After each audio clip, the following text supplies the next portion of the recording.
So Battlefield, something like that, something where the objective's going to crush you if you don't pay attention to it. Then you just need to match them. You need to make sure that they're not allowed to play around you and hit them blow for blow. This is not a good map for that. Yeah, because you basically have plenty of time to ignore tributes, only for the third and decisive cursing tribute, should you maybe focus all your attention on that one. But before that, and also, oh my god, look at the statistics here. 5-1 in favor of RPG. 0-5.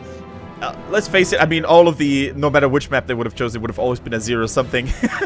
But, this is true. Yeah, they could have maybe at least chosen a battleground that even RPG is not doing too well on. Or maybe they just feel so comfortable on Curse Hollow, because let's think back a couple of weeks when they played our KT, excuse me, they almost had it. You and Grumpy were casting that game. And they almost had it.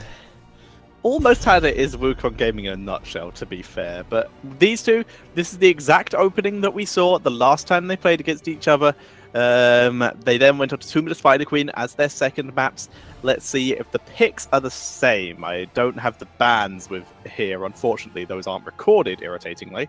But we will see what they actually run with here. But like we said, last time they played, RPG unsurprisingly got to 2-0. How would it be possible otherwise if Wukong Gaming are yet to win a map? So, the Abathur being hovered over as a ban. Can Wukong even play it? I don't know if we've seen them play it before. I can't recall a stellar Abathur game on the side of Wukong Gaming either. However, I think it's a super safe ban on Cursed Hollow. It also keeps certain, you know, generic priority picks or bans like Genji open, while at the same time denying Wukong Gaming a lot of potential Illidan synergy. They could also run it with a Grey main. So there's a lot of stuff that Abathur really pairs off well, and also keep in mind that he can interrupt enemy rotations there for the curse. He can actually scout bosses with the toxic nests. There's a lot of things that Abathur brings to the table on Cursed Hollow. Getting him out of the way is definitely a nice choice. But Genji, Wukong Gaming is not falling for it. That does leave Ariel open, though. Malthael too. I don't remember the last time that we saw Ariel or Malthael. I don't know. Malthael, yes. I don't know. Can't remember the last time we've seen RPG pick Ariel, mainly because it does not synergize very well with Illidan. Yeah, that's true. So, I'm not sure how they're going to deal with this. Yeah, and Loktar is not your classic standard hyper carry for the double support either. He normally plays a lot of mages. He's very independent. Exactly, he's an independent, strong, ranged assassin player. Who don't need no support! Exactly. And there we go, Grey Maid. Now this is something that could work with the Ariel, but will Wukong early pick that Ariel? It's very interesting seeing the different priorities from different teams. RPG have a completely different priority order. There is an Illidan Arthas Wukong already looking to play RPG at their own game. Absolutely, denying the Illidan away from Chicken, taking the Arthas, which is at the same time the biggest counter to the Illidan. That already looks like a strong statement on the side of Wukong Gaming. They're here to say, you know what? You might look stronger than us, you might have the better record, but we can take your own strategies against them, or against you, and we're gonna make you suffer. However, that could also backfire, because if there's one team that should know how to play against Illidan, it should be RPG, right? Yes, it should be. So let's see how they do deal with this. Now, immediate reaction, Illidan can be a great split pusher, so you want to shut that down as quick as possible. So Tahaka, I believe, should be part of the pick rotation here straight away for RPG. Chicken, we already know, can play this. That would be a reasonable pickup for them. Followed by the support first pick, which is going to be the Uther. They want something to lock down that Illidan.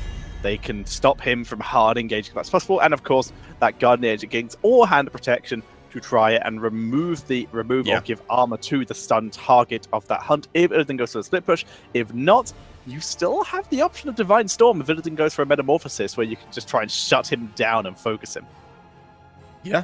By the way, it just wanted to respond to something that has been rising up in chat multiple times over the last few days.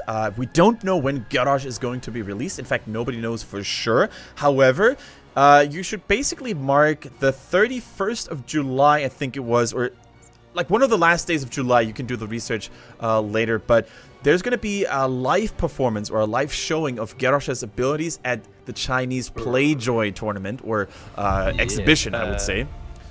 Yeah, China Joy, I think. Or China Joy, there we go. Is the name of the event. A lot of the Chinese casters are going to it. should be pretty good. We don't know what stream that would be, but either way, it will find its way to Reddit. So keep an eye on that. Exactly. And I think it's the first, or it's going to be the first official showing of Garrosh ever, right? Yeah, I think so. It's nice to see China getting some love, a little bit of love here and there. And I think China actually loves their orgs, because if you remember back when the Warcraft movie was first released, I think by far the most successful earnings were received in China. So it helps that China loves Warcraft. They love it to death. Warcraft 3 was bay over there. I mean, Grubby has been in and out of China for like the last 5-6 years-ish now, just due to being such a successful Warcraft player. And they still worship him like a demigod almost, because they love Warcraft 3, they love the pro gamers involved, and especially as a foreigner or non-Chinese, you always have a special place in their hearts. By the way, thank you Shock Me Sane for clarifying things. China Joy will be on the 27th of July, whereas the PTR goes live on the 31st. So nice. Thanks for helping us out, dude. Really appreciate it. Thank you, Shock Me Sane. Nice.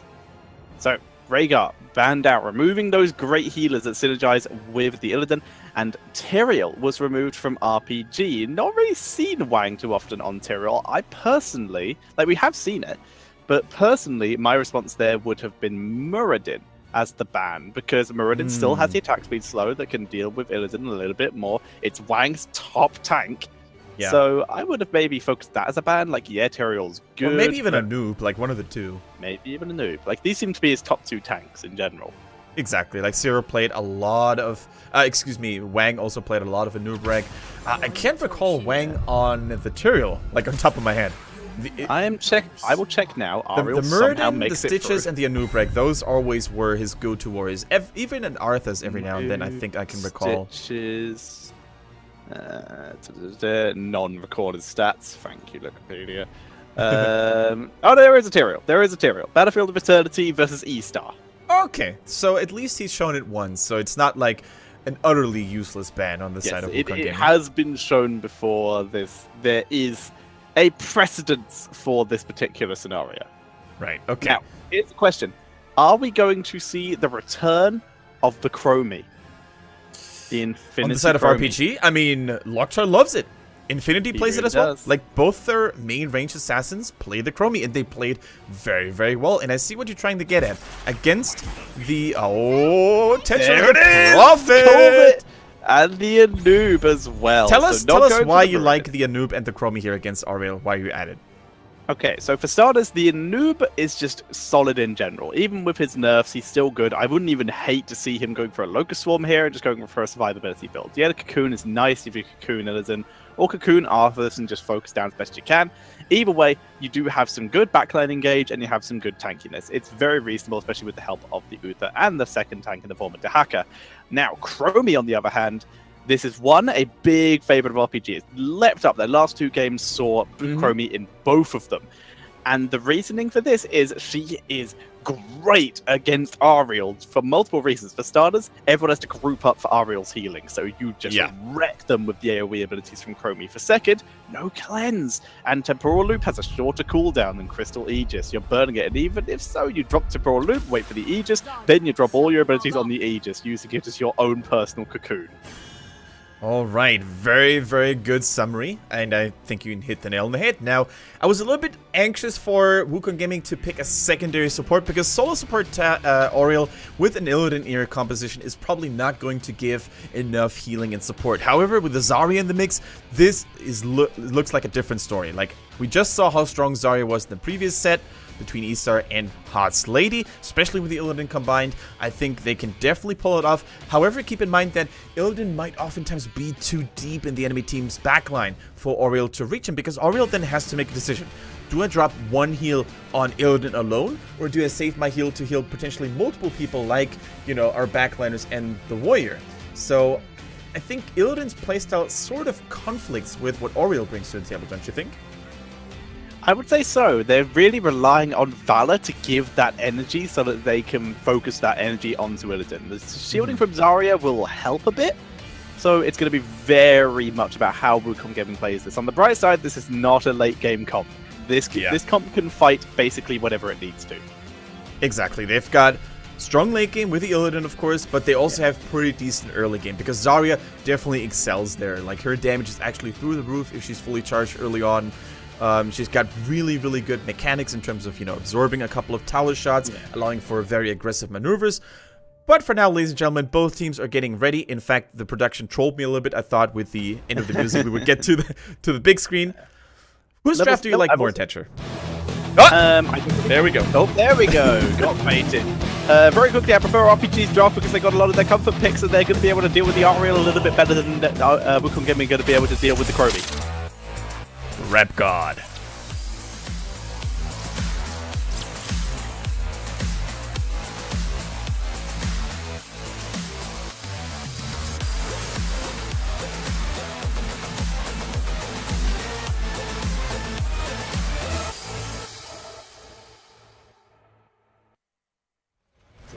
Let us do this, ladies and gentlemen. Welcome to the Cursed Hollow. And spawning on the left-hand side, it is going to be RPG with Chicken on Dahaka, Wang on Anubarak, Sa on Uther, Infinity on the Chromie, and Loktar on the Greymane. And their opponents, rocking the red color, it is WKG Gaming looking for their first victory in the league. We have Ailing on the Illidan, Laohu on the Vala, Zero on Arthas, Moon on his Oriel, and Lang on the Zarya. Last but not least, very important. And we see a very similar approach to what all the other Chinese Zaryas have been doing so far, like in Soa, for example, or Hotslay last game. We see the pinpoint accuracy build, which basically brings you a lot of poking, a lot of AoE damage as well once you complete it, because the radius of your grenades is going to be improved, or increased, I should say. So a very solid attempt here, and look at RPG. They're not messing around. They're not wasting any time. They're going for the middle right off the get-go. Loktar even jumping over the wall. Oh no, the bug! Loktar, you're on the wrong side. Kill the gate, kill the gate. Help him, Chicken. Help your friend. The gate is going No way, I was going to say. Disengage, he's out. They turn it around. Now they're looking for Zero. And this is how you make the best of a bad situation. Can they finish him? Yes, they can. Welcome to minute 1 of China, ladies and gentlemen. I rate this maneuver 8 out of 8, mate, because that was beautiful. I mean, they basically let Loktar jump over the wall, and then they were like, we're not going to destroy this gate. That was 100% the bug. He was aiming for the gate. Maybe not. Oh dear, that was almost disastrous. You can see his health. And they get the fort. Oh my the gate. Oh my god. They got the 4, level 1. Bots under a little bit of the rest though. They need to deal with this as Chicken is having a little bit of trouble. Ailing, too strong, too tough to deal with on that. God. Chicken, he wants it. He's changed his mind. He's taking too much damage from Lang there. So here's one thing that I really want to criticize on the side of WKG Gaming. I know we've been bashing on them quite a bit already, and I know, you know, we shouldn't really talk too badly of the underdog, but it happened against CE when they lost on Brax's holdout twice.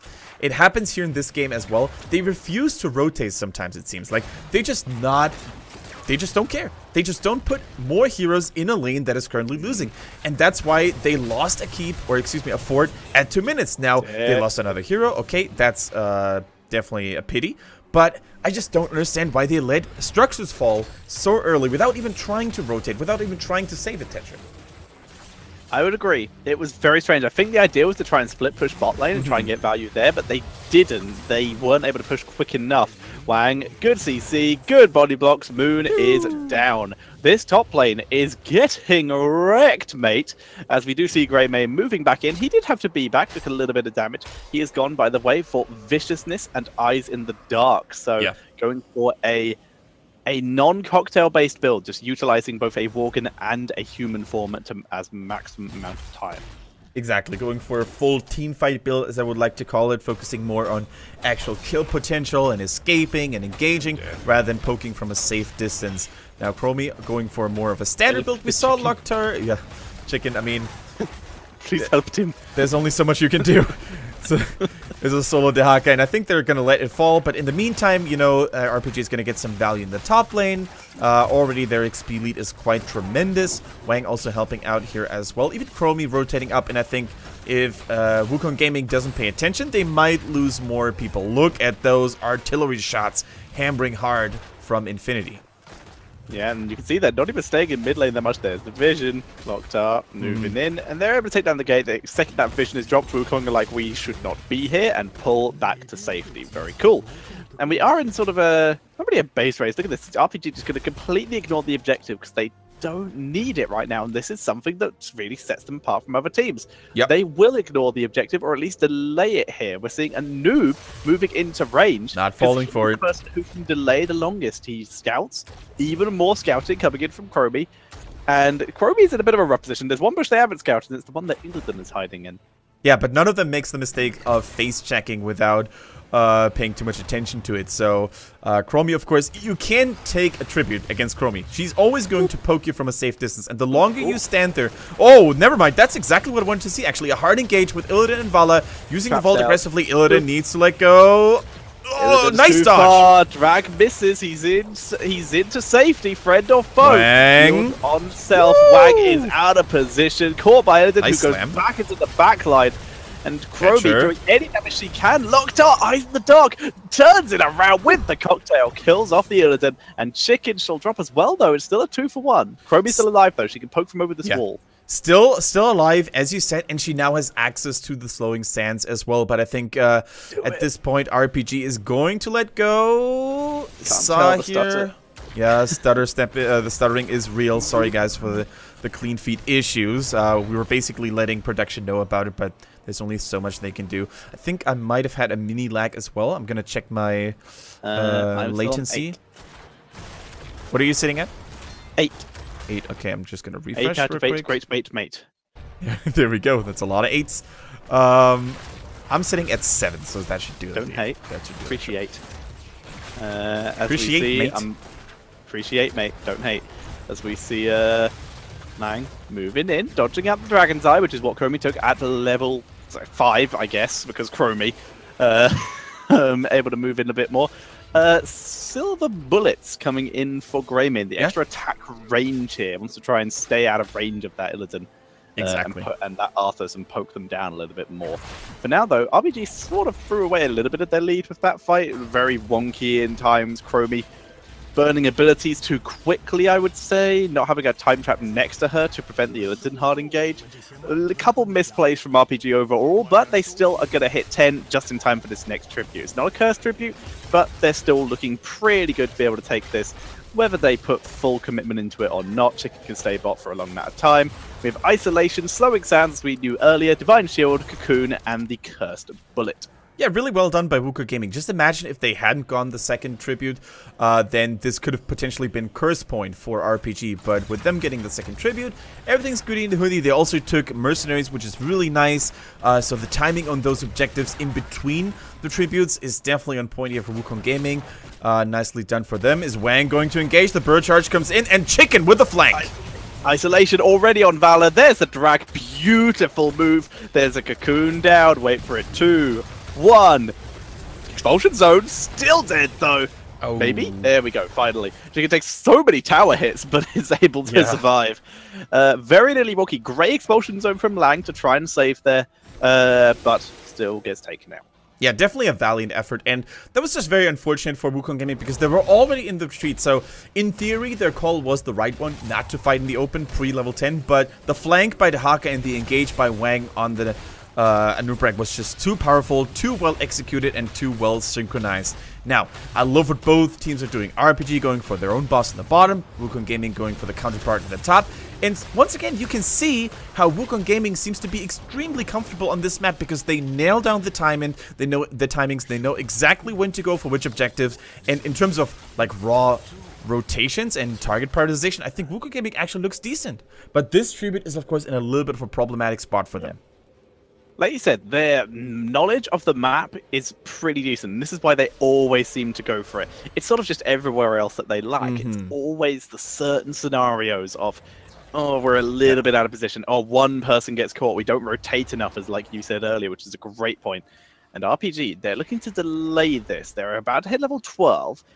Dahaka can push top lane and try and defuse that boss bit. And the longer they spend here, the more time they're going to be able to get value out of their boss in the bot lane, because no one is dealing with that from Wukong, whereas Chicken is just about to start dealing with the one in the top lane. Exactly. That's the big advantage in those stalemate situations when you have a global on your side, like the Dahaka. You can afford to keep the enemies occupied. You can afford to play the patience game because you're going to get massive value elsewhere. You're going to be able to soak lanes. I mean, Illidan could technically do the same because of his The Hunt heroic ability, and it's basically a battle of artilleries, a battle of poking, because both Chromie and Zarya are really, really good at stalling it out.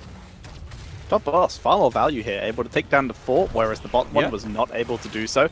Nice. Infinity. Look how aggressively Wukong are moving onto this bush to try and just annoy Infinity, but they still can't you cannot get caught here now. He can't, but guess what? He's caught, but I don't think he will go down here because there's not enough reaction. But now we see RPG moving in. There's no reason for them to be delaying any longer. There's the Cocoon, dropped early. Anubra going to the upper side of the explosion zone to try and delay this. Hunt onto the backline, trying to buy some time. Aegis keeping Ariel alive, temporarily heals. And Illidan able to friend or foe. Arthur's tranking through with his This is looking good for Wukong Gaming. They're turning it around. Wang with his shield able to get out of range. He's still alive, double stun. The curse has already been activated from RPG. Get another one. But they're on the run. They've already lost one hero. There's a second one. And RPG lose the fight, grab the tribute, and look at Greymane. He's running straight for the keep here. And Chromie's preventing them from teleporting back. Yeah, Chromie is attempting to, 1, get kills, and 2, prevent ports. And may do both here as they chase down. Greymane has managed to escape here and is moving up to the top lane to grab that fort instead. If only Wukong Gaming had paid a little bit more attention to the tribute, then I think they could have dominated that fight without losing the curse. However, Wang actually kept them occupied for so long. He was like, yep, come right at me, bros. Even if you kill me, we're going to get all the global value, or the curse value, I should say. And big kudos still to Wukong Gaming for getting 2 kills. That definitely take a lot of momentum away from RPG to really execute those deadly pushes. I would agree. They are Wukong Gaming have been, as usual, showing they're not a team that doesn't deserve to be here in HGC China. They're a team that really should not have the win-loss ratio that they have, but unfortunately, there's still little mistakes that are being punished every now and again. But team fights, very much going in their favor so far. It's just picks everywhere else where they are falling behind. Exactly. It's almost like Wukong Gaming embodies all the prejudices that other regions might have towards China. Like only putting focus on team fights, like not paying attention to map objectives or rotations. It looks like Wukong Gaming is a team of 2016 or 2015, for China at least. They just need to work on those weaknesses. RPG are probably, I would argue, the... trying to think of a good example. I'd say they're potentially the most American team, and I do not mean that as an insult. They have a lot of very high priority target picks in the form of Chicken and anything Chicken plays. Sar really loves that Uther, and Chromie has really become a priority pick. They're still variable. And they love their map control. It's not all about the team fights for RPG. It's very much an American style, and that's a good thing in this particular case, especially against the Chinese style meta. Goodbye, Illidan. Exactly. Like, if you take something... Oh, never mind. Hold that thought. We see a 5 versus 4 engage for RPG, and this is not looking good for Wukong Gaming. The Isolation and the Cocoon, both on Valor. Valor is deleted. No healing from Ariel because she is in the Cocoon. As the Ariel jumps out, tries to heal up Zero. Lang is in retreat. Greymane damage. Easy peasy. Lemon squeezy. Taking him down. 3 kills going over to RPG. And this is the point. If they take a fight in a good position or find people isolated, they just dominate the fights. In full team fights over objectives, though, Wukong are looking a little bit better. Yeah, and guess what's worse than getting caught 5 versus 4?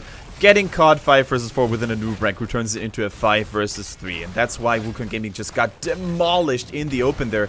But back to the point you were bringing up earlier, I think you have a very, very good point saying that it's so nice to see for Chinese teams to implement things that work in other regions. Like you said, the melee assassin focus from North America, the more rotation style or the map objective style that we see in Korea and Europe, and of course in NA as well. So they really implemented things from other regions, especially teams like RPG, and that's why they looked so much stronger compared to Phase 1, and Lang just doesn't really care. He just keeps on going. Oh, good Onto explosion. Chromie, though. Chromie's in danger. She drops the slowing sands. This buys her time. In comes Dahaka from the backline. It is now Wang in danger. Burrow to freedom. Team help as Wang is in full retreat. He still has Uther nearby, so we can make his way up there. The slowing sands is still down. Chicken finds an Illidan, but it's not going to be able to finish him off by himself. RPG super split. They're trying to delay here, but delay for what? And keep in mind that Wukong Gaming is a talent down still, so while they're looking stronger in terms of actual health and, team fighting value, they can still lose this team fight simply due to the fact that they're down a talent. However, Army of the Dead just came back off cooldown for Arthas. Can they use that to dominate a team fight? Wang just playing games with them, baiting them into focusing me only to disappear with a burrow charge. Really well done. Now, down the bottom, we have a duel between Chicken and the Illidan. But isolation is missed. Yep. Sar's out of position. This is starting to unravel for RPG. They're in full retreat. Expulsion zone. Oh no, Sar, you don't want to be here. The expulsion zone zoning him out. He's staying alive though. Nice. Still going. He finally gets taken out. But this is now the end of the fight for RPG. Too greedy. The end result there, I don't know what it was. Like, was it to let Dahaka push? Illidan has Hunt. That's never going to end well for you. They had to have been attempting to achieve something there. I just can't work out what it was. I think RPG, they're getting a little bit too playful here. They've really tried too many things, and they basically overstay their welcome. I think they think that they can get away with too many things, but Wukong Gaming in those 5 versus 5 straight up team fights, they're looking very, very strong. Not only because the individual players stepped up their performance, but also because of their draft. Like the double support with the Zarya and the Oriel, it's going to look so dominant and so strong, while Arthas remains that beefy target that they cannot really kill. So I'm starting to get a little bit worried for RPG if they continue to make those mistakes in the team fights. I would agree. RPG is starting to... They're starting to show cracks, and this is in team fights a lot. Potentially, this could be a weakness for the team in general, especially things they appear to be running the Zero tool less and less often, which was a big feature of how they won a lot of team fights in the first phase. For now, though, we'll keep an eye on them. They're winning basically everything else that isn't team fights and objectives, and they are winning the odd objective if they're able to get kills earlier. So let's keep an eye on them, see what they're able to achieve from now. This objective in a good position for Wukong, and this is a cursed tribute for them. Wang, wading in. If he was going to play this aggressive, I really wish he'd picked I really wish he'd picked Muradin. Wow. Hunt, Burrow to deny the Hunt. Nicely done. That was really, really sweet. Like, he basically denied the Hunt value underground. But I think it might be time for Moon to get the curse. He barely gets it. And this is huge for Wukong Gaming. It is. It's a curse. What can they make out of this? Dahaka's still split pushing the bot lane. While this is happening, slowing sands value as they finally make their way through. But what do they have on the map? They have no mercenary camps. Wang is out of position. Locked on, makes it through the gate, and the expulsion zone does nothing.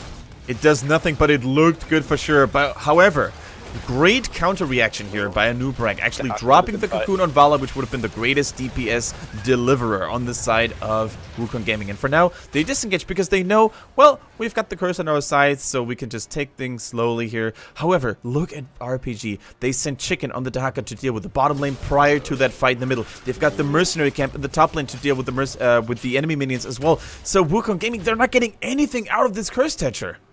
They're not, but I will say, Illidan has done a great job. You know what I said right before this game started, that Wukong have to match RPG? Burrow? Nice. Wow. They have to match RPG. That's exactly what they've been doing. Every time Chicken disappears off to another lane, Illidan's like, nope, hunts straight down and wins the 1v1 almost every single time. So Chicken is forced away. He's being denied the split push potential that he really needs to be getting. And that's a big thing that's keeping RPG in this game. Like I said, the only reason they're losing is because they're getting caught. RPG is so good at catching people. Yeah, and now we see another rivalry here between Chicken and Ailing, and I think Illidan might be able to get him this time. Nope, the burrow's ready. Nope, every time. That's exactly how it goes. Dahaka moves up to top lane, delays, and then gets a kill. In the meantime, RPG, they can react quicker, and this is the joy of the Dahaka. Illidan has to attack things to get his cooldown done. So the second they see that Illidan's up there, Dahaka rejoins his team and they look for kills, and this time they were able to get some. Wukong Gaming, they should not be grouping as 4 near where RPG are if Illidan has just used the Hunt away. That's not a good idea. It does not work. And RPG is just outsmarting Wukong Gaming in so many ways right now. They're using the global mobility by the Haka. They utilize the fact that it's not a heroic ability, but a mere trade, and thus the cooldown reduction trade-off will always be in their favor, whereas Illidan needs to keep basic attacking for a while until he has it back. And they cannot defend the middle keep, excuse me, because 2 of the heroes are still dead. And I mean, Illidan is trying to get a little bit of value in the bottom, so I like that. I'm pretty sure a lot of teams would have had Illidan defend in the middle, wasting a lot of time and XP. But for now, if they get this kill on the chicken, maybe that would be huge. But Wang and Sa are already at the ready. Double stun. Yeah. And dead. There we go. Gromay coming in for the finishing style. And sometimes you just need to let go, man. They need to let go, and Wukong just need to... I don't know, they need to learn how to play they're on the map. Not as 5. At past 19 minutes. I don't understand. Yeah. I mean, at some point, you just need to expect the enemy team to be smarter than you and to be quicker than you if you're Wukong Gaming. You need to be at least trying to anticipate what the enemy team might be using to outplay you. And in that case, you should have anticipated that, well, why is Chicken not backing off? Why is he still running near to me? Why doesn't he want to run away? Well, probably because his teammates are already on their way to assist him. So I better let go. And that's usually a mentality that we don't see in Hero League too often, which results in crazy kills all over the place and staggered deaths to take place. Because sometimes, guys, it's just really important to let go, to not chase, and deactivate tunnel vision. Yeah, tunnel vision is an ability very much like a Nubrax Locust. A Lubrax Beetles. Okay, where bring in the comparison. I'm all ears. Okay. Sometimes, when a Nubrak is hiding in a bush, you don't want to reveal that you're there. Yeah. Having those beetles on, if you're not mounted, reveals your location. It's an ability you can turn off, and sometimes, as much as it seems, well, I'm getting 3 minions here, this is value, I should always have it on, I should always have beetles. Nope, sometimes you want to deny vision, deny that option for the enemy team, so it is. Oh my god, Lao! Yo, whoa. I don't. Yep, sure. Now who? Getting destroyed here. Divine Shield on Chromie, denying the hunt. Turn around on Illidan. And Illidan, once he pops out of that cocoon, is almost certainly dead. They focus down. Actually, no, he's surviving pretty well. Maybe that wasn't the best cocoon target. There comes the Aegis, keeping Ariel alive. This is messy for RPG, but they are still shredding through. So I always enjoy me some aggressive Valor play, you know, going in for the aggressive Vol to get the empowered basic attack and finish off a target. Rip Zarya, by the way. But that was just straight up kamikaze style suicidal. I don't really know what Lau was thinking here.